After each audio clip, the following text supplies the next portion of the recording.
बे समाव मोनसे गेदेर खौरां मेट्रिकनि सोंथि बिलाइया बायजोआव ओंखारनायखौ लानानै गोख्रों खुद्रिसारनाया सोलिबाय थानाय समावनो सेबानि साथाम बिबानगिरिफोरखौ हमबाय। नंगौ, बे समाव मोनसे गेदेर ब्रेकिं निउज। सेबानि साथाम बिबानगिरिफोरखौ सीआईडीआ हमनानै दासान्दि जेरा होगासिनो। सीआईडी मावख'आव लांनानै बिसोर साथाम सेबानि बिबानगिरिफोरखौ सोंनाय फिननाया सोलिगासिनो। सेबानि आनजाद खुंथाया गोख्रों गसर थिसननाय जादों आरो 3/2023 गसरनि गेजेरजों बिसोर साथाम बिबानगिरिफोरनि हेंथायै फारि फारियै सोंनाय फिननायखौ खालामदों सीआईडीआ। सीआईडीनि मोनसे जर'खा हानजाया बिसोर साथाम बिबानगिरिफोरनि हेंथायै सोंगासिनो। बे समाव नोंथांमोननो मोनसे गिदिर खौरांखौ मिथिहोगासिनो जे मेट्रिकनि बिगियान आयदानि सोंलु बिलाइखौ बायजोआव ओंखारहोनायाव सोर लोब्बा दं, माबोरै सोंलु बिलाइखौ बायजोआव गोसारहोआ, बेफोर गासैनि सायाव सीआईडीआ सोंनाय फिननायनि गेजेरजों दायनिगिरिखौ सोराङाव लाबोगोन। जानो हागौ बावैसो समनि गेजेरावनो सोंलु बिलाइखौ बायजोआव ओंखारहोनाय दायनिगिरिखौ सीआईडीआ फोसावनो हागौ।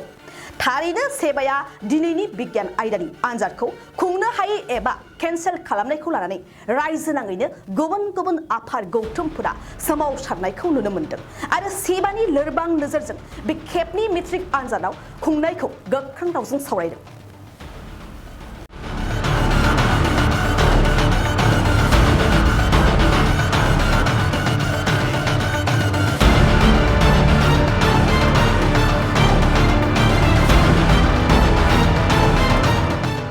गय गायग्रा आबादारिफोरनि थाखाय मोनसे मोजां खौरां।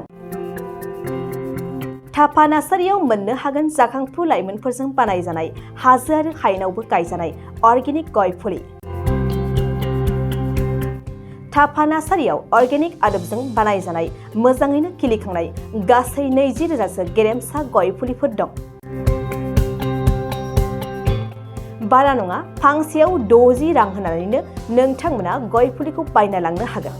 बुरजा लाङोब्ला खमायनायनि सुबिदाबो मोननो हागोन। थापा नार्सारिनि गुबै थङा क'क्राझार सहरनि सानजा फारसे थानाय बावखुंग्रि हाजोजों नांजाबनाय हरिनागुरि गामि हाथाइनि साखाथियाव। बे अर्गेनिक गय फुलिफोरखौ लांफैनोब्ला नोंथाङा 8011837272 नङाब्ला 9707460226 जानबुं अनजिमायाव थोंजोङै जगाजग खालामहरनो हागोन।